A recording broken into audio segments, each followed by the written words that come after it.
al corazón.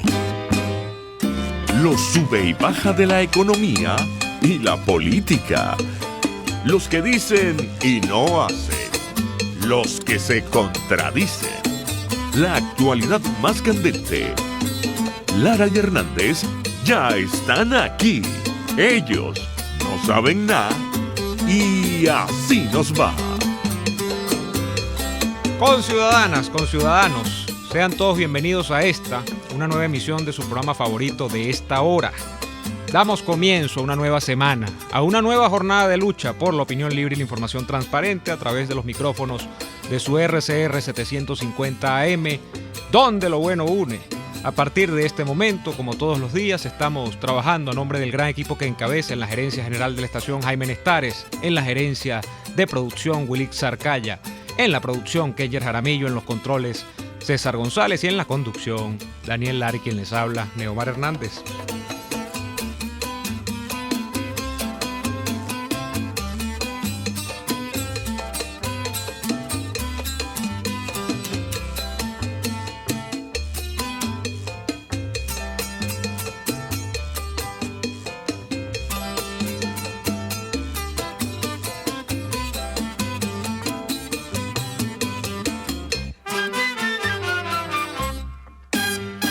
De igual modo, les recordamos que pueden sintonizarnos a través de www.rcr.tv. Saludamos a todos los amigos que ya están allí en plena sintonía del programa. Y les recordamos que pueden sintonizar también a través de Periscope. @RCR750 es nuestra cuenta en Periscope. En diferido nos escuchan en lacabilla.com. Por cierto, Daniel, buenas tardes. Antes de darte la palabra, mi agradecimiento a tanta gente que desde el viernes nos está enviando felicitaciones por el 5º aniversario. Se dice rápido, 5 años de Y Así Nos Va, desde que era un programa semanal de los sábados, de las 2 de la tarde de los sábados, a un programa que luego pasó a una frecuencia diaria y que todavía seguimos acá sosteniendo. A troche y moche, Daniel Lara. Bienvenido. Bueno, bienvenido a usted, que el día viernes se ausentó de nuestro programa aniversario, pero no importa, no es el mismo, o sea, no hay problema, claro, por eso. Claro. Bueno, Ahora, yo le debo decir algo. Yo estoy sumamente preocupado. Sí. Debo expresar de una vez mi honda preocupación, mi profunda preocupación ante lo que el señor Neomar Hernández ha decidido hacer el día de hoy, de invitar a este programa a un señor que yo estoy seguro que lo que viene es hablar mal de Henry Ramos Alú. Yo de una vez quiero advertir, todo lo que se diga aquí contra Ramos Alú es algo de lo cual yo salvo porque a mí me van a venir a decir de que yo ando hablando mal de Henry, que tú te la pasas en eso. Así que ya saben, yo no tengo nada que ver con esta conjura, Henry. Mira, no, hoy no vamos a hablar de Henry Ramos. Hoy vamos a hablar y tenemos... ¿Ah, no? No. Entonces la gente va a pagar el programa. No, Daniel, no. No, la gente va a estar muy interesada en nuestro tema de hoy, que es muy fuerte. Es un tema que, por cierto, a ti te interesa muchísimo. Sé que es una de tus preocupaciones, tanto personales como de estudio, quizá la central de los últimos años. Y el tema es, esencialmente, el que responde a la siguiente pregunta. ¿Cómo Venezuela, que por muchas décadas, para bien o para mal, bajo la realidad o la ficción, fue vendida como la ventana de la libertad en América Latina, en medio de dictaduras militares que poblaban buena parte del continente, en medio de insurgencias aquí y allá, pasó de ser eso, una república que se decía democrática, a ser un territorio ocupado? Y ocupado no porque haya sucedido una guerra, ni porque haya procedido un proceso de colonización por la fuerza, sino más bien cedido este territorio a otro territorio que, por cierto, no tiene ningún potencial militar, no tiene ningún potencial territorial y no tiene ningún potencial ni siquiera poblacional, económico, no es ningún ariete de las potencias mundiales. Y estoy hablando del proceso de colonización de Cuba a Venezuela. Ese proceso ha sido trabajado, Daniel, en el libro de nuestro invitado del día de hoy, que es el colega Orlando Avendaño, periodista muy joven, recién egresado, entiendo, Orlando, de la Universidad Católica Andrés Bello, que ha publicado un libro llamado Días de sumisión, un libro que aborda el proceso de entrega de Venezuela a los Castro y a Cuba. Daniel, adelante. Bueno, bienvenido Orlando, gracias por estar acá con nosotros. Gracias Daniel, en verdad es un honor inmensísimo, Neomar. Oye, por fin, bueno, a Daniel desde la distancia, de Neomar aquí en la cabina. Pero muchísimas gracias y un abrazo en verdad gigante. Nos contenta mucho que te encuentres aquí. Orlando, yo debo decirte que yo tengo unos cuantos años ya estudiando el tema de la participación cubana en los procesos políticos venezolanos. Y esta investigación que tú estás publicando ahora, por supuesto, se suma a una larga lista de investigaciones que se han hecho a lo largo de la historia reciente de Venezuela. La preocupación por la participación cubana en los procesos políticos venezolanos es una preocupación más o menos reciente.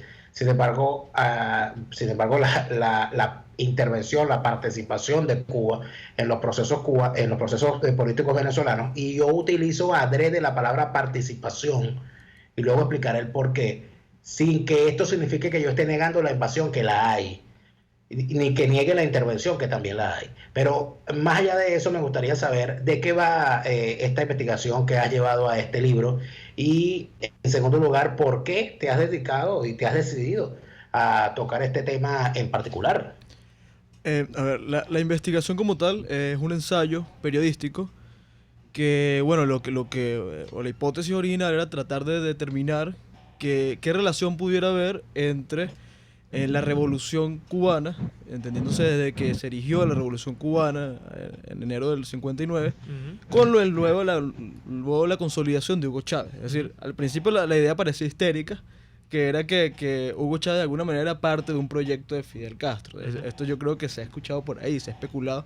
Pero yo quise más o menos determinar, eso surgió hablando con mi padrino, profesor universitario, determinar para ver qué tanto de eso era verdad. Y como era un trabajo periodístico, al final, bueno, si resultaba ser así, bien, y si no, igual no implicaba un fracaso. Pero bueno, el proceso se fue dando y al final la conclusión no era tan alejada de la idea que al principio parecía delirante, pero que sí, hay una relación estrecha, muy estrecha, entre la Revolución Cubana, el surgimiento de la figura de Hugo Chávez, y además el papel de muchos actores, Neomar, Daniel, que se articularon en contra de la democracia y que permitió que luego se dijera, como lo está mencionando Neomar, que esto no fue una conquista militar, no fue una batalla épica ni nada, ni una colonización inmensa. No, esto fue una entrega, fue una capitulación. Es decir, el país se cedió a una isla pobre, miserable, que se cedió por lo que implicaba, lo que significaba Fidel Castro. Orlando, no es nueva. Quienes han leído la historia contemporánea de Venezuela verán que hay una continuidad en el pensamiento de Castro con respecto a Venezuela, sobre la importancia, antes de que quise hablar en el mundo de geoestrategia y de geopolítica, de la importancia geopolítica que tenía Venezuela. Castro veía en Venezuela, número uno, los ingentes recursos que derivaban de la explotación petrolera y que eso podía financiar, por supuesto, bien, no sé si un proceso de guerrillas, pero el proceso por lo menos de ideologización en el continente. Y dos, la posición aventajada que tenía Venezuela al norte de Sudamérica y conectando prácticamente, bueno, con buena parte de... Tenías a los Estados Unidos arriba, o sea, estaba muy bien ubicada geográficamente Venezuela. Y hay una voluntad de Castro de intervenir en Venezuela, de tomar Venezuela. Eso está plasmado en los escarceos con Rómulo Betancourt, está plasmado en escarceos y una... diría yo frágil, pero amistad al fin, con Pérez. De alguna manera se entabló algo allí. Y está plasmado más evidentemente con Chávez. La pregunta ante todo esto es por qué termina cediendo Chávez a las intenciones y los petitorios de Fidel Castro 40 años, 50 años después de que estos hayan comenzado, cuando gobernaba Betancourt. ¿Qué lleva a Chávez a capitular frente a Castro? Claro, eso que dice es ante contestarte la pregunta, lo de que Fidel siempre tuvo el propósito por lo que significaba Venezuela. Es decir, él tampoco lo escondió y no fue algo que se dio de forma, de alguna manera, que pasara por debajo de la mesa. Es decir, él siempre fue claro con la intención de expandir la Revolución Cubana y el papel fundamental que tenía Venezuela en ese propósito. por el tema, bueno, del petróleo y la localización en la región. Pero, a ver, luego Chávez cede, eso es difícil de determinarlo porque, bueno, Chávez es un personaje extrañísimo, ¿no? Es este tipo que está lleno que no tiene una clara definición ideológica, es alguien que ni siquiera religiosa, es alguien muy extraño, pero que al final cede. El día de la presentación, el profesor Armando Coll, cuando habla, él me llevó a comentar que Chávez era un tipo muy afeminado, porque él al final cedió a Fidel Castro. Él decía que de alguna manera había un enamoramiento con Fidel. Uh-huh. Y en esa visita que él hace a Cuba, que es el momento, sin intenciones de spoilear la trama del texto, es un momento cumbre en el ensayo, Uh-huh. El profesor utilizó una palabra que me gustó muchísimo, o una frase, que es que Fidel en ese momento pudo colonizar la psique de Hugo Chávez. O sea, ¿tú crees que fue un enamoramiento de Chávez a Fidel? De Fidel a Chávez, reitero. Hay un tema porque esto es difícil de precisarlo, por eso yo en el ensayo trato de presentar las diferentes versiones. Uh-huh. Está, por ejemplo, que, por cierto, tengo que decir, Daniel Lara jugó un papel fundamental en este ensayo porque él me ayudó a contactar a Douglas Bravo. Okay. Y Douglas Bravo, oye, un personaje esencial, prácticamente uno de los protagonistas. Uh-huh. Sin duda. Sí, y Douglas tenía una relación con... ¿Cuál es la versión de Douglas, por ejemplo? La versión de Douglas tenía una relación con la Revolución Cubana, que era bien estrecha, y está el Partido de la Revolución Venezolana, de Douglas Bravo, y de alguna manera el emisario del PRB en Cuba era este personaje nefasto y medio oscuro que anda por ahí, que se llama Ali Rodríguez Araque. Uh-huh. Ali Rodríguez Araque siempre fue muy cercano a Hugo Chávez, incluso cuando ya Douglas se apartó de Hugo, Uh-huh. Ali se mantuvo ahí presente. Uh-huh. Él tiene unas memorias que de una entrevista que le hicieron, un libro que salió publicado en La Habana, aquí no se distribuyó, Uh-huh. donde él habla que durante el periodo de la conspiración, del golpe de Estado, él estaba muy presente en Cuba. Uh-huh. Y también mantenía su relación con Hugo Chávez. Uh-huh. Yo no sabría al final decirte si Hugo estaba al tanto de quién representaba a él dentro de todos estos movimientos. Uh-huh. Hay una relación, Neomar, Daniel, es que es muy estrecha. Lo que pasa es que, nuevamente, hay muchos espacios oscuros en la historia que son difíciles de determinar. Pero lo cierto es que luego esa visita de Hugo a La Habana en el 94, apenas sale de prisión, genera demasiadas dudas. Hay mucho escepticismo en torno a esa visita, porque fíjate que Hugo supuestamente va a La Habana como un acto no oficial, Uh-huh. a hablar sobre Simón Bolívar, algo muy... que no tenía ningún tipo de relevancia, Uh-huh. y de repente cuando llega al aeropuerto lo recibe Fidel Castro en el aeropuerto como un jefe de Estado. Uh-huh. Claro, y lo empieza pero a pasear por todos lados. Ahí hay algunas cosas importantes, porque en efecto se habla de un enamoramiento, que sin duda alguna es una palabra que puede ser usada de forma correcta, pero ese enamoramiento no creo que sea un enamoramiento de Hugo Chávez, ni que sea tampoco un enamoramiento desinteresado. Yo estoy casi convencido de que había un enamoramiento de vastas capas de la sociedad venezolana con lo que significaba Fidel Castro y con lo que significaba la Revolución Cubana. Para empezar, porque el venezolano, Venezuela, nuestra sociedad, que ha sido, como dice la canción de Connie Méndez, la sociedad venezolana arrulla a sus niños con el himno nacional. Resulta ser que la cuestión de la épica y de la lucha romántica, fusil en mano, por esas motivaciones que pueden ser legítimas o no, siempre en Venezuela encuentran eco.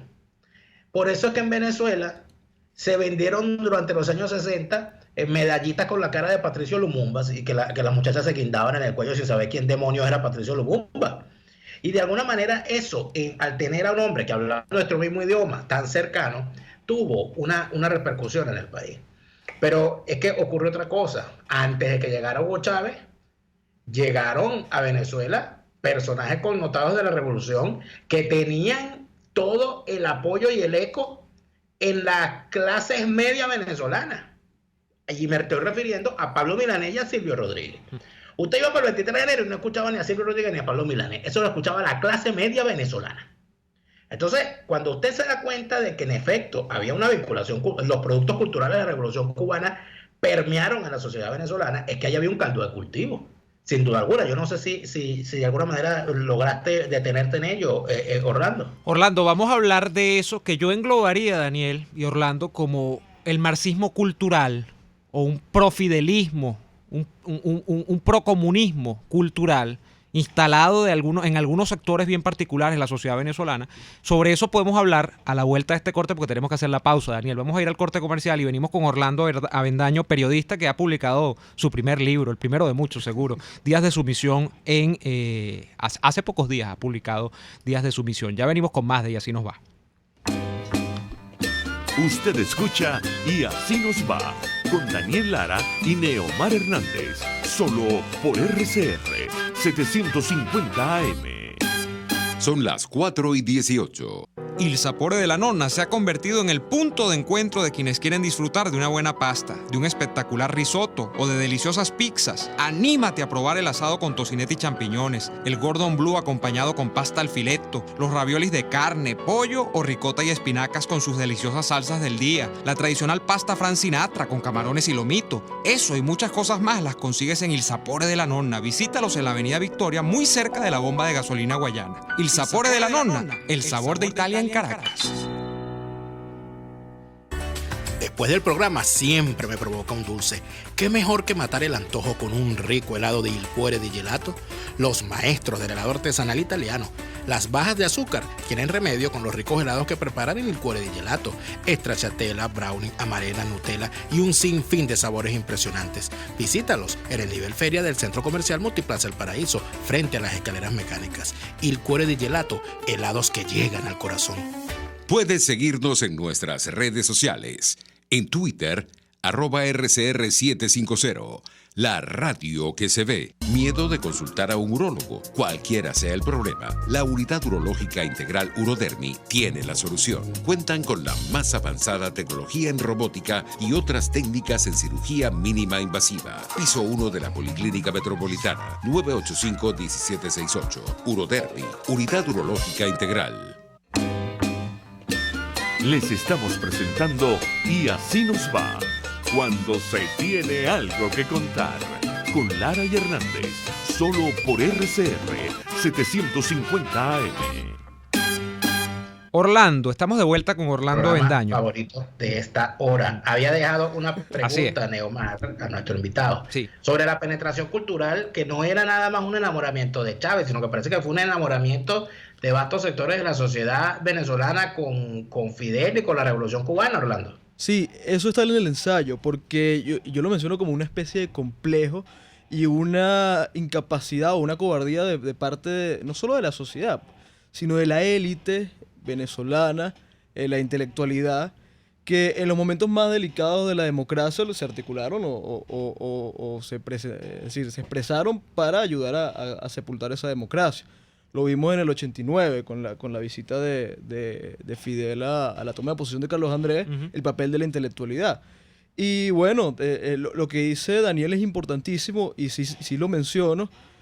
También creo que se trata de o sea, también forma parte de lo que fue un rechazo importante al sistema democrático, porque también esto se expresó en el golpe del 4 de febrero del 92, cuando Chávez, después de haber intentado asesinar a la familia presidencial, es decir, presidente, esposa e hijas, contó con el respaldo del 70 y pico % de la población. Es decir, eso es algo que Dices tú, según encuestas de la época, ese era el... Sí. Eso lo menciona Ángela Sago en el libro de La Rebelión de Los Ángeles, que es prácticamente una oda a estos tipos, así es, que habla de eso. Entonces sí, la intelectualidad, los mismos medios de comunicación jugaron un papel muy importante en contra de la democracia y que después se dieron ante Fidel Castro. Porque la visita de Chávez a La Habana en el 94 daba para que eso sepultara completamente la figura de Hugo Chávez. Y él pudo 4 años después mentir, decir claramente frente a la prensa internacional, no, Fidel era un dictador. Pero 4 años atrás había estado explayándose en loas a Fidel, diciendo amoríos y cosas. Podemos precisar, porque esto es lo más difícil para comprender esta situación desde un punto de vista racional. Yo siempre he preguntado y me he preguntado, y le he preguntado a los que saben de este tema, y te lo pregunto a ti ahora, ¿qué gana Hugo Chávez cuando llega a este pacto, de alguna manera sobreentendido o ya directamente entendido oficial con Fidel Castro? Porque Castro es evidente lo que gana. Castro gana petróleo, gana defensores en el plano internacional, porque que te defienda Venezuela es prácticamente y te crea todo este tema con organismos internacionales alternos, el ALCA, la CELAC, el ALBA, digo, el ALCA no, el ALCA es otra cosa, el ALBA, la CELAC, o sea, todo este tipo de cosas. ¿Qué gana Hugo Chávez cuando se alía con Fidel Castro? ¿Es que Fidel Castro acaso le da un manual, un know-how para mantener el poder a troche y moche? ¿Es que Fidel Castro le da la receta para que no lo saquen nunca de Miraflores?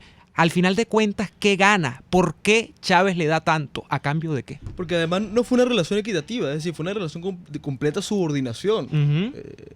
Hugo Chávez era como un encomendero. Se sometió completamente a Fidel. Mira, no sabría nuevamente, no hay forma de precisarlo. De repente, por la relevancia que significaba, recibe el respaldo de la BEDEC de la izquierda internacional. Es decir, Fidel Castro era el ícono y lo seguía siendo en el 89, pese a todo lo trágico que había sido la Revolución Cubana. Este lazo es más fuerte luego del, no sé si en tu investigación que tiene, es como también me imagino que tiene una especie de cronología, o como es una investigación periodística, el lazo es más fuerte luego de abril de 2001, de 11 de abril, ¿es más fuerte o ya el lazo antes del golpe de abril? Y lo digo golpe, lo digo abiertamente, el golpe, porque era un golpe que no cuajó luego, ¿no? Pero ¿ese lazo es más fuerte o ya el lazo existía? El ensayo termina en el 94. Ok. Sí, no llego hasta ahí. Que esos son, porque el título, Días de Sumisión, no hace referencia al proceso, a la trama como tal, sino a lo que vino después, que es ya la consolidación y para lo que sirvió es decir, la conquista de Venezuela para exportar el proyecto de la Revolución Cubana. Eso es lo que más o menos yo denomino como los días de sumisión, que es todo lo relacionado con el socialismo del siglo XXI y todo eso. Claro, ahora hay una particularidad en todo esto, ¿no? Que son algunas señales que uno ha logrado encontrar luego de años revisando documentos, revisando rastros, revisando declaraciones y hablando con protagonistas en distintos momentos. Porque cuando uno revisa, por ejemplo, los testimonios violentos, como se llama la colección de Agustín Blanco Muñoz, Agustín Blanco Muñoz entrevista a los ex jefes guerrilleros de los años 60 en cerca de 4 o 5 libros distintos. Uno revisa las palabras de estos guerrilleros y lo contrasta con lo que dicen muchos de ellos el día de hoy y se da cuenta que para el momento en que fueron entrevistados había todavía cierto pudor y cierto miedo de decir ciertas cosas que posteriormente dijeron. Por ejemplo, las palabras de nuestro querido amigo Héctor Pérez Marcano en los años 70, cuando habla con Agustín Blanco Muñoz, son completamente distintas, o por lo menos las profundiza y de alguna manera se explaya en el libro que luego escribiera a modo de testimonial con nuestro amigo Antonio Sánchez García, donde de la profundidad de lo que dice en ese libro de la invasión de Cuba a Venezuela desde Machurucuto a la Revolución Bolivariana es mucho más amplio. Pero es que hay otro problema, Orlando y Neomar, que es lo relacionado a la vieja acusación que existe de la infiltración de las Fuerzas Armadas por el castrismo luego de la derrota que sufrieron en las guerrillas venezolanas. Porque las guerrillas venezolanas, que fueron derrotadas gracias a la renta petrolera, por cierto, porque el Estado venezolano tenía suficiente dinero como para enfrentar una guerra como esa. Pero aquí se ha hablado durante mucho tiempo, y lo han dicho varios personajes, que durante años estuvieron infiltrando gente, infiltrando muchachos en la academia militar para, en determinado momento, cuando tuvieran la fuerza suficiente, tirar la parada, como en efecto lo intentaron hacer el 4 de febrero del 92. De hecho, nuestra amiga Thais Peñalver, en su libro La conspiración de los 12 golpes, le sigue el rastro a varios golpistas del 92 y de alguna manera deja claro en su investigación que algunos de ellos, no se tiene constancia de Hugo Chávez, pero sí se tiene perfectamente claro que vinculaciones con Cuba había y que trabajo con Cuba para la subversión en Venezuela también no existía. Sí, sí. Yo divido el ensayo en 3 partes. Okay. La primera se llama la insurrección, que es el proceso de la Fuerza Armada, de la lucha armada aquí en Venezuela. Uh-huh. Segunda parte se llama la infiltración. La tercera es la consolidación. La infiltración es precisamente sobre ese proceso de infiltrar las Fuerzas Armadas.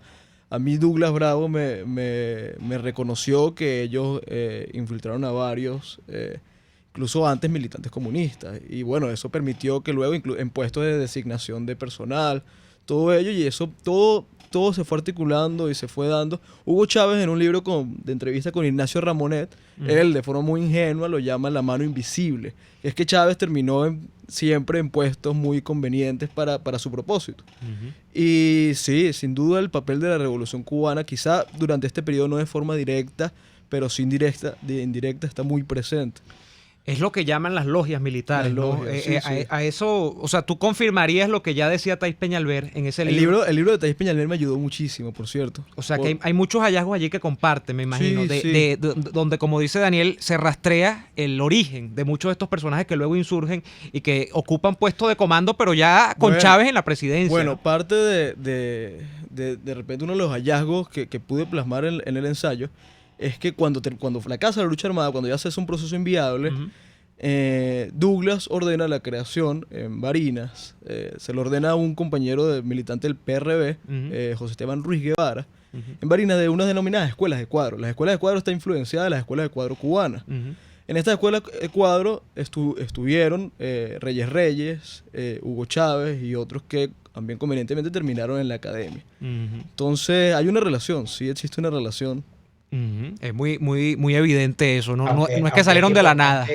Cuando nos queda minutos para irnos al corto, es importante algo, que creo que es algo que en algún momento Douglas Bravo, que está renuente a escribir sus memorias, o por lo menos a publicarlas, y que seguro nos está escuchando, sí. O le harán llegar este mensaje, tendrá que contar lo que es fundamental en el proceso guerrillero venezolano, que es la ruptura de Douglas con Cuba. Porque hubo un buen grupo de guerrilleros venezolanos que rompieron con Cuba, sí. Por sentir que en efecto Fidel Castro lo que estaba haciendo con la guerrilla venezolana era utilizarlos para su conflicto personal con los Estados Unidos y con la Unión Soviética, porque Fidel Castro estaba enfrentado a los dos en determinado momento de la historia. Después se reconcilió con la Unión Soviética, pero la utilización de los procesos guerrilleros, el patrocinio que hizo Fidel Castro a los procesos guerrilleros de Latinoamérica, la historia demuestra que fueron simple y llanamente una estrategia que utilizó Fidel Castro para hacerse notar y tener piezas con las cuales negociar su regreso a la órbita soviética en las condiciones en las cuales él quería, y además de eso para mantener vigente su conflicto con los Estados Unidos y negociar determinadas cosas en determinados momentos. Pero de eso quizás sería bueno que habláramos al regreso de los comerciales, porque creo que es un punto importante, porque es prácticamente lo mismo que podríamos decir que hizo Fidel Castro posteriormente. Cuando Fidel Castro empieza ese patrocinio espiritual, por llamarlo de alguna manera, de la Revolución Cubana, la Revolución Bolivariana, convierte a Venezuela hasta el día de hoy en una especie de gran instrumento para desviar la atención en cuanto a Cuba como referente revolucionario del continente, uh-huh. y convertir a Venezuela en una caja de resonancia para ellos después negociar el silencio o las actuaciones de Venezuela en planos internacionales. Vamos a ir al corte y al regreso venimos con qué pasa ahora, qué es la revolución del siglo XXI ahora para los cubanos y viceversa. Ya venimos con más de esta conversación con nuestro amigo Orlando Avendaño. RCR les está presentando a Lara y Hernández en Y Así Nos Va por sus 750 AM. Si estás en los Estados Unidos y quieres enviar a Venezuela esos artículos tan difíciles de encontrar, tuplata.com.be lo hace por ti. Envía los productos que desees de forma rápida y segura y tus familiares los reciben en la puerta de su casa. Alimentos, artículos de limpieza, aseo personal y todo lo que necesitas para tu hogar. Con tuplata.com.be ya no será un problema enviar mercados completos a Venezuela. Ahórrale a los tuyos tiempo y dinero. Tuplata.com.be, la tarifa más baja y en el menor tiempo. ¿Te imaginas que alguien una las dos cosas que más te gustan solo para complacerte? Eso es lo que Il Sapore de la Nonna hizo con la Ran Ran Burger. Una pizza rellena con 500 gramos de carne, rodajas de tomate, queso, jamón y tocineta. La unión perfecta de una pizza y una hamburguesa. Con la Ran Ran Burger, il sapore della nonna te da lo mejor de dos mundos, sin perder ese sabor característico de cada uno. No pierdas tiempo y búscala en la Avenida Victoria, muy cerca de la bomba de gasolina Guayana. Il sapore della nonna, el sabor de Italia en Caracas. RCR 750 AM, porque lo bueno une.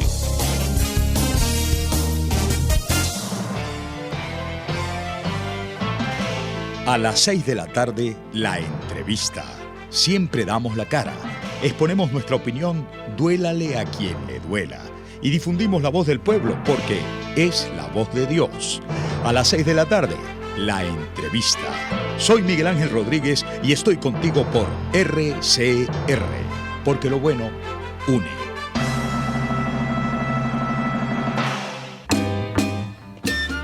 Estamos escuchando Y Así Nos Va con Lara y Hernández por RCR 750 AM.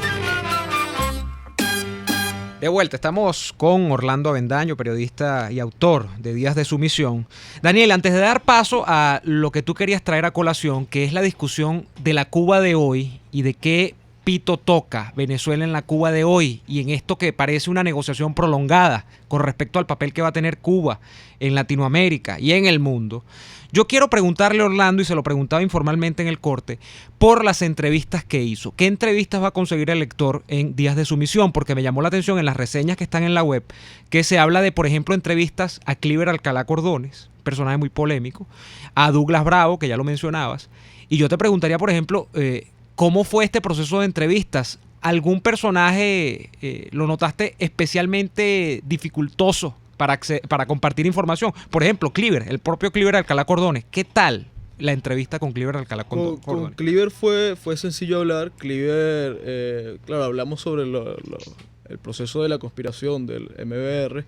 Él se explayó al respecto, pero claro, era mi intención tratar de que me dijera si existía o si él veía alguna relación entre este movimiento y la izquierda radical venezolana. Resulta que él la desconocía. Como también otro que formó parte del profesor Fernando Falcón, ahora que también formó parte del movimiento golpista luego, que él rechaza completamente que Chávez era comunista o que estaba vinculado con factores de la extrema izquierda.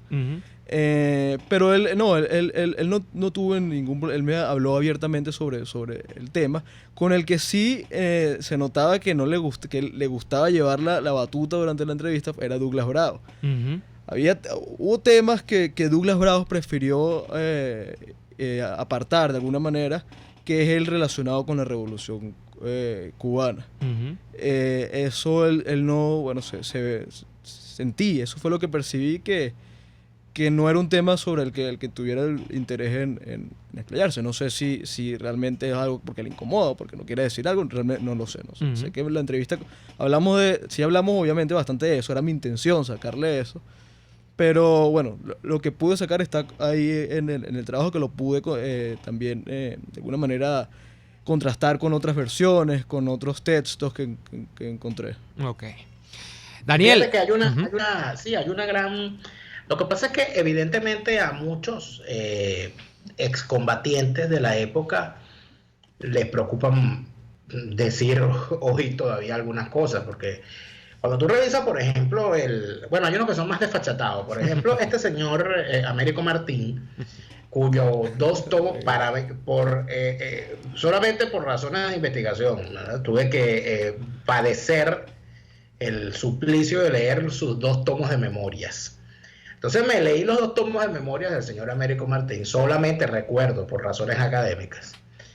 Y allí el señor Américo Martín se atreve a decir que la gente que lo entrenó a él en Cuba, cuando él estuvo al servicio, cuando estuvo en su primera etapa al servicio del castrismo, porque todavía lo está, obviamente, él cuenta que, él después, ya en años recientes, se encontró a varios de sus entrenadores allá en Venezuela y que conversa con ellos frecuentemente, cada quien en su acera, cada quien en su posición. Entonces, cuando tú escuchas algo como eso, entonces lo que tú tienes que preguntarte a todas estas es, caramba, ¿y de qué hablarán? Mira, Orlando, pero también te preguntaba Daniel, y yo quiero reiterar esto, por el papel. Yo sé que la investigación me acabas de decir que termina en el año 94, cuando Chávez visita, esa famosa visita a la Universidad de La Habana, ¿no? Pero el papel de Cuba y Venezuela al día de hoy. Tú eres un joven venezolano, tú estás viviendo en Venezuela, tú conoces las dimensiones y te has adentrado incluso académicamente dentro del problema que representa haber supeditado política, económica, internacionalmente a Venezuela, a la política de Cuba. ¿Qué ves tú en Venezuela actualmente con respecto a esta política? ¿Qué papel toca Venezuela en Cuba y cómo evalúas? Inclusive se está hablando en Cuba de una modificación, yo la veo medio gatopardiana, ¿no? Sí. Pero modificación al fin de la Constitución que ha regido buena parte de la vida de los cubanos durante la Revolución. ¿Qué papel ves tú en Venezuela con respecto a Cuba actualmente? Venezuela es un estado invadido. O sea, creo que es abiertamente claro. Además que la realidad me sirve muchísimo porque ratifica la tesis del ensayo. Es decir, que había un plan, había una intención de dominar este estado. Venezuela lo es un estado completamente dominado desde todo punto de vista. Y con respecto a lo que mencionaba, bueno, por ejemplo, en el caso del cambio de la Constitución es interesante porque a pesar de que Venezuela es un estado dominado, es un estado sometido al interés de Raúl Castro, el contexto regional es desfavorable para la isla, tomando en cuenta también que Venezuela es un estado ya prácticamente que se ha desmoronado, ¿no? Es un estado en crisis. Eso no permite que siga comprando las voluntades que antes compraba y que mantuviera esa influencia en la región.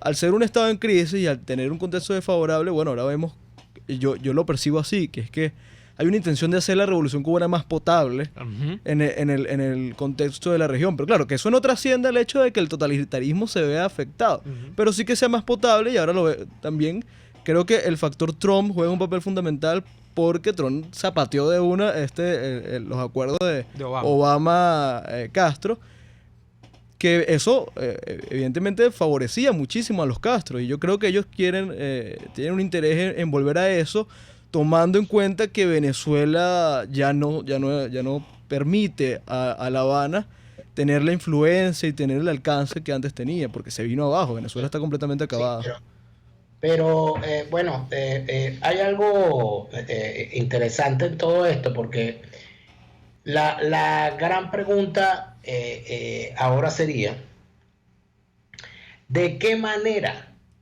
el chavismo cobra, ¿no?, la influencia del castrismo en el proceso revolucionario? Pero además de eso, otra preocupación, Orlando, que quería intentar conversarla contigo como periodista que eres. ¿Por qué a los periodistas venezolanos les ha tardado tanto? ¿Por qué a los medios venezolanos les fastidia tanto y han evitado durante tanto tiempo hablar de la influencia del castrismo en Venezuela? Porque eso se le dejaba, aquí eran muy pocas las personas que hablaban de la influencia cubana en la revolución venezolana, más bien había mucha gente que se encargaba de negarlo y de decir que eso eran cosas de señoras de encopetadas del Cafetal y de Marta Colomina. Sí, bueno, yo creo que por un lado es vergonzoso reconocerlo, que al final esos intercambios de simpatías con Fidel Castro iba a derivar en esto, ¿no?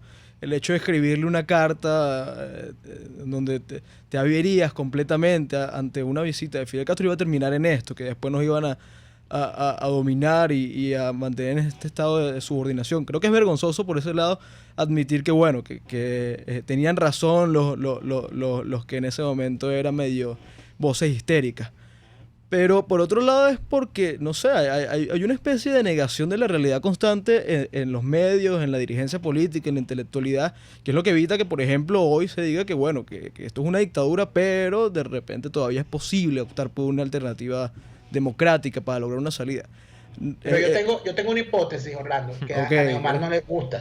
A ver. A Neomar no le gusta que yo diga que aquí se evita hablar de la influencia del castrismo en Venezuela, porque buena parte de la clase política venezolana actual, opositora, y buena parte de los editores de los principales medios, pocos que quedan libres en Venezuela, tienen su corazoncito castrista. ¿O es que acaso no es uno de los firmantes de la carta de bienvenida a Fidel Castro el actual director del diario El Nacional, Elías Pino? ¿O es que acaso no fueron todos castristas, todos los dirigentes del MAS y que ahorita andan metidos en otros partidos? Y tú lo ves que hay uno en Primero Justicia, y hay otros en el Nuevo Tiempo, y hay otros hasta en Acción Democrática, hay castristas. Dios mío, esto está infectado de castristas. Sí, no, eso yo no te lo pudiera rebatir de ninguna manera. En verdad, creo que sería un buen ejercicio volver ahorita que Twitter es genial para eso, volver y buscar algún tweet del día que murió Fidel Castro. La verdad no recuerdo de estos personajes que aún andan por ahí, los invitamos y andan pontificando por ahí.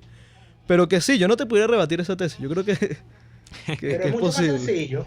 Es mucho más sencillo. Lo que hay es que buscarse los artículos que se escribieron cuando Fidel Castro visitó Venezuela en el 89 y cuando visitó Venezuela en el año 2000, que lo recibieron en el aula magna de la Universidad Central de Venezuela, mi querido profesor Giuseppe Llaneto, mi querida profesora Ocarina Castillo, mi querido profesor Trino Díaz, y lo llevaron a la Asamblea Nacional. ¿Y quién recibe? ¿Quién fue el diputado que recibe a nuestro diputado? Cuando digo nuestro diputado es que me refiero a que era un diputado adeco, el que recibe a Fidel Castro, la comitiva que envía a la presidencia de la Asamblea Nacional a buscar a Fidel Castro en el carro para llevarlo hasta adentro.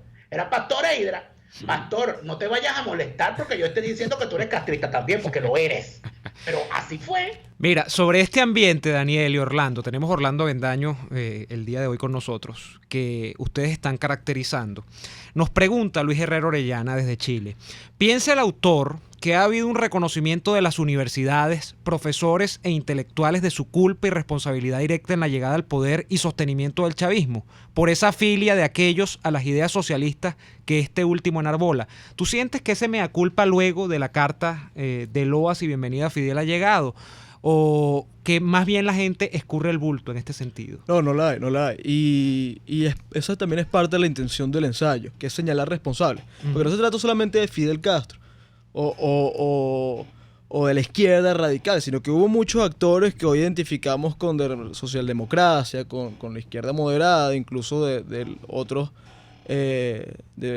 bandos, que jugaron un papel fundamental. Y no la hay de ninguna manera. Hay una soberbia inmensísima en querer reconocer que fue un error haberse en ese momento. Porque eso no se hizo. Por ejemplo, el caso de la carta, yo la sí puntualizo y hago hincapié en ese momento, porque fue un momento muy, muy lamentable, porque Fidel Castro, primero, ya llevaban varios años de castrismo en La Habana, en Cuba, ya se había demostrado cuán criminal era la dictadura de Fidel Castro. Pero además, unos años atrás, Fidel Castro había intentado invadir Venezuela. Es decir, había intentado, eso lo relata Héctor Pérez Marcano, y también Fidel había enviado o traído grupos de cubanos habían venido a Venezuela con el fin de derogar el sistema democrático, y murieron venezolanos en ese proceso, asesinados por cubanos. Es decir, Fidel había intentado invadir Venezuela. Entonces, ¿cómo es posible que unos 30 años después vienes y te explayas en una carta en loas a Fidel? Y yo no he leído hasta ahora. Busqué, sí, un excelente artículo de Ibsen Martínez, donde él no firmó la carta, pero él habla de que hay una responsabilidad y menciona algunos autores o escritores, que en ese momento periodistas, que supuestamente sí lamentan haberlo hecho, pero creo que no la hay. Hay una soberbia, sobre todo de los personajes más renombrados, más importantes que la firmaron. Claro, pero también hay otra cosa que es importante, porque aquí pasa lo mismo con los firmantes de la carta de bienvenida a Fidel Castro. Pasa lo mismo que con el firmante del sobreseimiento a los golpistas del 92. Exactamente. Que los hemos convertido en chivos expiatorios. Porque resulta ser que Carlos Andrés Pérez fue el que invitó a Fidel Castro. Eso no lo podemos negar. Carlos Andrés Pérez fue el que invitó a Fidel Castro. Sí. Y que yo recuerde, no hubo una sola carta Y aquí las cosas como son. No hay ni una sola carta de rechazo a la presencia de Fidel Castro por parte de militares o de familiares de militares asesinados por las guerrillas castristas en Venezuela. No hubo un solo diputado o senador o dirigente de Acción Democrática que se parara en firme a decir cómo es posible que aquí estemos invitando a Fidel Castro, que es uno al cual derrotamos cuando nos invadió en los 60. Es que lamentablemente ha habido un gran manto de silencio y ha habido una gran alcahuetería, porque aquí hay un poco de gente que no le podían ver la barba a Fidel porque se querían guindarse de la barba. Y lamentablemente no ha habido quien lo reclame. Y el enamoramiento del cual tú hablas de Hugo Chávez, bueno, vuelvo y repito, parece que era un enamoramiento de la sociedad venezolana, casi que en pleno. Vamos a ir, Daniel, a la pausa comercial y venimos en el último segmento con nuestro invitado del día de hoy, Orlando Avendaño, autor de Días de Sumisión. Ya venimos con más. Escuchamos Y así nos va con Lara y Hernández, porque la realidad no se tapa con un dedo, solo por RCR 750 AM. Son las 4:48.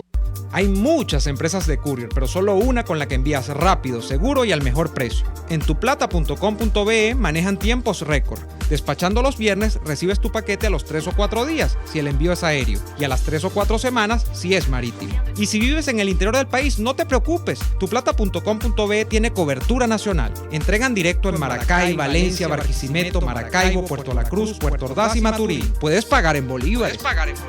Envíos tuplata.com.be, la tarifa más baja y en el menor tiempo. Después del programa siempre me provoca un dulce. ¿Qué mejor que matar el antojo con un rico helado de Il Cuore di Gelato, los maestros del helado artesanal italiano? Las bajas de azúcar tienen remedio con los ricos helados que preparan en Il Cuore di Gelato. Stracciatella, brownie, amarena, Nutella, chiclet y un sinfín de sabores impresionantes. Visítalos en el nivel feria del Centro Comercial Multiplaza El Paraíso, frente a las escaleras mecánicas. Il Cuore di Gelato, helados que llegan al corazón. Sintonícenos a través de Periscope, @RCR750, la radio que se ve. Si buscas caucho para los vehículos de tu empresa, sean camiones, buses, camionetas o carros, llama a Cauchera Fran Luis al 0212-481-1752, 0416-607-6406 y 0412-815-6712. Para mayor información, visita @Cauchera Fran Luis en Twitter, Instagram o Facebook, o escribe al correo caucherafranluis72@gmail.com. Cauchera Fran Luis, tu mejor opción. Les estamos presentando Y así nos va, cuando se tiene algo que contar, con Lara y Hernández, solo por RCR 750 AM. De vuelta en Y así nos va. Ya casi se nos acaba el programa, Daniel. Sí, tenemos un servicio público precisamente. Adelante. Por esa razón. La señora María Liber nos está pidiendo ayuda para conseguir los medicamentos levofloxacina o Proxime de 500 miligramos, Miobit, Meganeubion en ampolla, Cataflan en tabletas, Pranex, Desel o Desloratadina de 5 miligramos, Clas o Prospan. La puede ayudar, ella ha suministrado un número telefónico 0416-704-4027. Orlando Avendaño, ¿dónde se puede comprar el libro? ¿En cuántos petros se puede comprar el libro? No, en petros no. Afortunadamente todavía no. Bueno, el libro hace poco hubo una distribución en lugar común. Luego el día de la presentación se distribuyeron también como 30 ejemplares. Ya se agotaron todos. Uh-huh. El libro está ahorita solamente en Amazon. Creo que se va a reponer inventario aquí en el país en las próximas semanas. Creo que es en lugar común, Cálatos, El Buscón. Pero se está buscando la forma de que se imprima acá en Venezuela y que sí se pueda distribuir mejor. Pero si está en Amazon es una extraordinaria noticia para los venezolanos que estamos fuera del país. Claro, Daniel. Yo quiero saber tus impresiones, Daniel.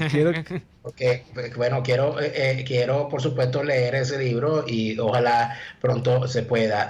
Orlando, te agradecemos muchísimo por haber conversado con nosotros y esperamos que sea el primero de muchas otras obras y ojalá continúes en ese tema, porque yo de una vez te lo digo, quienes nos metemos en el tema de la participación, la intervención cubana en Venezuela, esto no termina nunca. Imagínate tú, que es este dato, porque no puedo revelar mucho, porque son investigaciones en curso. Uh-huh.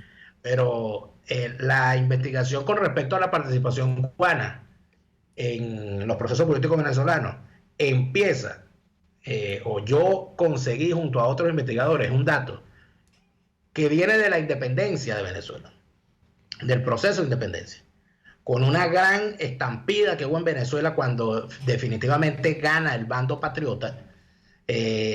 Un buen número de venezolanos, de blancos criollos venezolanos y pardos venezolanos que peleaban en el bando realista, cuando ganan los patriotas, se van espantados de Venezuela huyendo. Estoy hablando de cerca de 20.000 personas que se fueron huyendo por Maracaibo después de la batalla del Lago, y se fueron a la zona, al reducto principal que tenían los españoles, el poder colonial, el reducto militar principal que tenían en el Caribe, que era República Dominicana y Cuba. Y allá en Cuba, el líder principal de las luchas independentistas cubanas de mediados del siglo XIX, Antonio Maceo, es hijo de un venezolano realista que había peleado contra Simón Bolívar. Okay. Es decir, que cuidado si no es una invasión, sino un regreso, porque uno no sabe. De muchas décadas atrás. Mira, Daniel, antes de irnos, la última pregunta para nuestro amigo Orlando Avendaño. Y bueno, por cierto, que ya lo tenía anotado acá y no quiero que se me olvide. Me conseguí a la señora Lisa en el metro para que usted lo vea, y me conoció y me reconoció y me dice, bueno, tú eres el del programa, ¿no eres? Muchos saludos a Daniel en Alemania, me dijo. Un saludo a Lisa que va a estar en sintonía. Orlando, tú eres un joven, ¿qué? 24, 25 años. 23 años, imagínate tú. Y puedo escribir en Omar. Una gran noticia. Así es. Mira, eso es una gran noticia. Y la pregunta es esa. Doble pregunta. ¿Por qué te interesó el tema de la invasión de Cuba a Venezuela? Viejo tema, pero que mucha gente olvidó. Y número 2, ¿por qué un joven, y yo me meto en ese paquete porque somos más o menos de la misma generación, ¿por qué un joven que no conoció, yo soy un poco más viejo, pues, pero ¿por qué un joven que no conoció a plenitud la democracia se interesa, se preocupa y defiende la democracia? Orlando Avendaño, un minutico. Claro, parte de vivir haber vivido toda mi vida en esto, lo lleva a uno a querer, buscar la manera de determinar quiénes fueron los responsables al final de esto. Y porque si llegó a ocurrir una intervención o una injerencia como tal de la Revolución Cubana en Venezuela, lo que sea, eso nunca se pudo haber dado sin la participación esencial de algunos actores que tenemos, que andan por ahí, que gozan de completa impunidad desde todo punto de vista. Es decir, que andan en nuestro bando, supuestamente pontificando. Entonces, bueno, es parte de eso, es parte de querer determinar responsabilidades. Claro, esto surgió como una tesis. La idea principal, es decir, mi objetivo urgente con esto era graduarme, era obtener la licenciatura, que yo no sabía en verdad en qué me estaba metiendo. Eso en verdad surgió como una conversación y dijimos, bueno, vamos a ver si lo determinamos. Al final yo me metí completamente en esto, fue un proceso de 1 año de investigación. A mí me tocó escribir esto durante la época de las protestas, la manifestación del año pasado. Además, yo tenía que cubrir en la calle, fue un proceso horrible. Pero al final me comprometí muchísimo porque me di cuenta que había mucho material importantísimo, que había de repente un trabajo que pudiera trascender. Y bueno, al final, afortunadamente, gracias a Dios, creo que los resultados son satisfactorios. Y esperemos que sigan siéndolo, Orlando. Tenemos que hacerte llegar un mensaje que a través del chat de YouTube te manda Ciudad Milagros, madre de tu compañera de promoción, Carol Aranda, desde Perú. Te manda un saludo. Qué bueno, un abrazo inmenso. Te están escuchando allá en Perú. Amigas y amigos, nosotros hemos llegado al final, pero antes de finalizar, yo no puedo hacer más que decirles que el día de mañana esperamos poder explayarnos más cuando tengamos más información sobre el atropello que está sufriendo la familia del diputado José Manuel Olivares, a cuya esposa y a su madre, y entiendo que hasta a su papá le están, y ya tiene a su hermano preso de paso, le han inventado un juicio por allí para sumarle más persecuciones a las que ya tenían. Mañana trataremos de tener mayor información con respecto a esto. Mañana es martes de los presos políticos y por supuesto trataremos de tocar este y otros temas desde las 4 de la tarde. Mañana es feriado, Daniel. Mañana es Pero feriado. Mañana es feriado, ¿por qué? ¿Mañana es 24 de qué? 24 de julio. Imagínate Bueno, tú. fíjate cómo son las cosas. Mañana se cumple un año más de la batalla del lago. Seguramente la información de este caso la van a tener con María Alejandra Trujillo en breve, todos los detalles del caso, y de seguidas con Miguel Ángel Rodríguez en la entrevista un poquito más tarde. Les agradecemos mucho por haber estado allí. Nosotros nos vemos nuevamente el miércoles, acá en vivo y directo. Hasta el miércoles. Por hoy termina Y Así Nos Va. Síganos en Twitter en @y así nos va, @delaraf y @neoadolfo. RCR 750 AM. RCR presentó Y Así Nos Va, una producción nacional independiente de Neomar Hernández, certificado número 25178, para dar cumplimiento al artículo 14 de la Ley de Responsabilidad Social. Este programa